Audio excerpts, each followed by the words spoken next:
the bill has not changed, but your vote has changed. Is that fair to say, Mr. Chairman?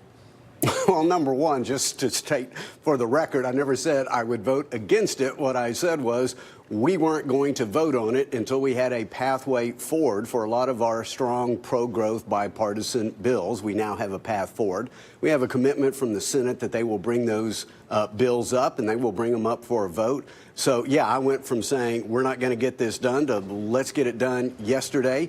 I'm very happy that over half of the bills that are in this particular package of pro-growth banking bills started in the House. If you look very carefully, probably about 3/4 of the actual regulatory relief provisions came from the House. And that's what we've been doing for the last 7 or 8 months, breaking our Omnibus Choice Act into component parts and seeing what we could get strong bipartisan votes for. So once we got a commitment for this trailing package of votes, I asked the Speaker and the leader to move this bill. They are. I was with the president yesterday in the Oval Office. He's anxious to sign it. We're going to vote on it this afternoon, and I'm very confident we're going to pass it. And frankly, the most pro-growth banking bills in probably a generation since Gramm-Leach-Bliley will be passed today. Well, we've heard the expression that you don't want to be against, you know, the enemy of the good, or perfect is the enemy of good, or whatever. But right? Something like that, yeah. Yeah, you know what I mean. Anyway, it's also, there's always so much spin coming out from all sides. It's nice to just try and really get to the crux of what's happening. And tell me if I'm wrong. You would have liked even the bill to be even more pro-growth.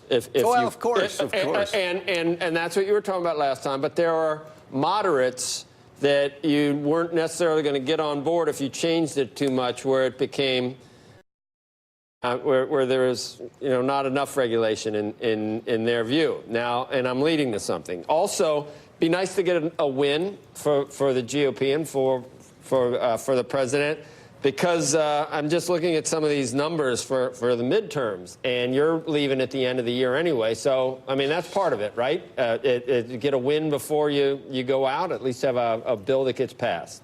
Well, indeed. So I love to make speeches, but I like making law even better. And so you have to get something on the president's desk. I've been here for almost 16 years. I've yet to be able to vote on the bill that I myself wanted. It always has to be negotiated with 535 others, which this bill has. And so this is going to still be very important for our regional banks, for our community banks and our credit unions. It's going to help unlock more mortgage credit. And the bottom line is that we have seen a slowdown from our traditional 3% economic growth. And tax reform was a huge part of it.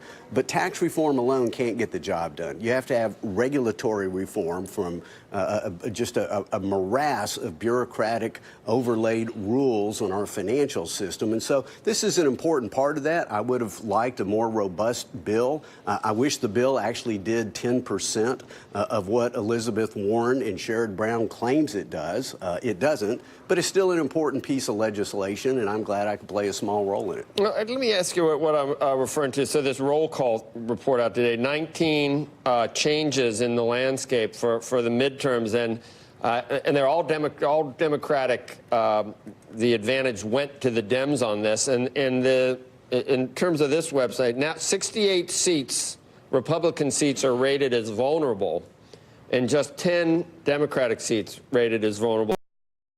Last time was April 2010. There were 68 vulnerable Democratic House seats and 11 Republicans, and Republicans gained 63 seats. I think you can only afford to lose 23. Are you still optimistic that you'll get this victory? You got tax reform. Will voters put the Republicans back in the majority in the House? I haven't seen the poll that you're alluding to. On roll call. Roll call. Yeah.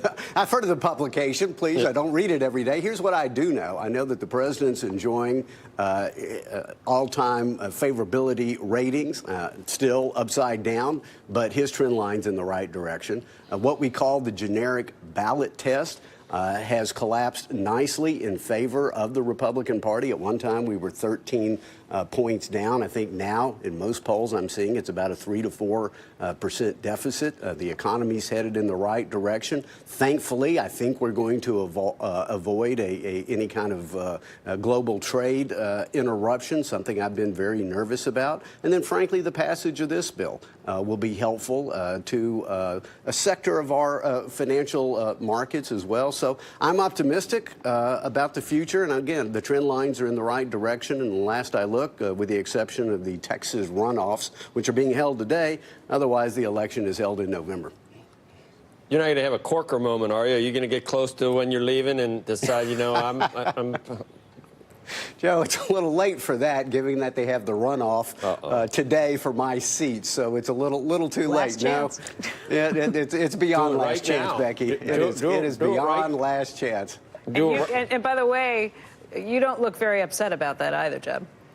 Well, you know, it's been a great ride. I still have some legislation I want to get done, but it's time, as I've said before, to work less hard, make more money, and spend more time with my family. I look forward to that come January. In the meantime, there's still a lot of pro-growth economic legislation we can pass here, and so that's why today's important. What happened with the Farm Bill?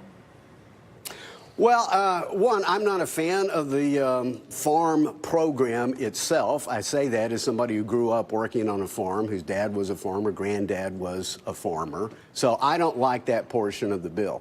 What I do like is being able to take people out of poverty and dependence and give them lives of independence. Is that one of the most important reforms of welfare contained in it. So there was a lot of good, there was a lot of bad, which members like me had to think through. I think most importantly, though, people have become impatient on the unrelated issue, or very slightly related issue, of immigration.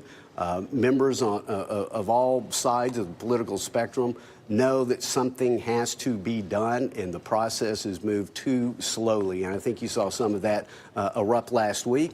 I think they're going to go back and get both of these things done in June, our leadership announced. And I hope, though, that they will separate the welfare reform from what I believe is, frankly, welfare for a lot of farmers, and I don't believe in that program, and I say that as a fifth-generation farmer.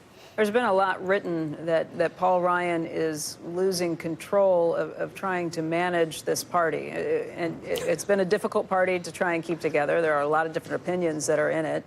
But now that he's a lame duck speaker, does he have the ability to keep all these people together or not? What do you think? Well, I mean, I'm a lame duck chairman. If I followed that logic, I'd have to resign my chairmanship when we're about to vote today on the most pro-growth banking bill since Graham Leach Biley in 1999. Listen, the speaker job has always been hurting. I know no better cat herder than Paul Ryan. I don't know of anybody else within the House Republican Conference that commands as much respect and affection as he does. I know